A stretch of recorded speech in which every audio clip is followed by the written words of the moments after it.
How your skin barrier changes with age, stress, food, and weather.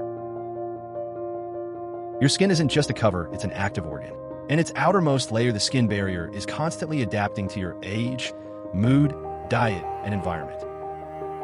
This barrier, called the stratum corneum, acts like brick and mortar, tough corneocytes in a lipid matrix that locks in moisture and keeps out damage. As we age, this barrier gets thinner and drier. Moisture factors decline, lipids like ceramides drop, repair slows down.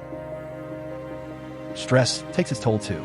Cortisol, your stress hormone, slows barrier recovery, increases water loss, and disrupts the microbiome. And what you eat matters. Essential fats fuel lipid repair. Vitamins support regeneration. Sugar and processed foods, they stiffen the skin and slow healing. Your climate plays a role too.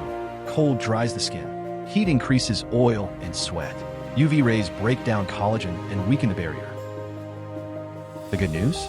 Your barrier can bounce back.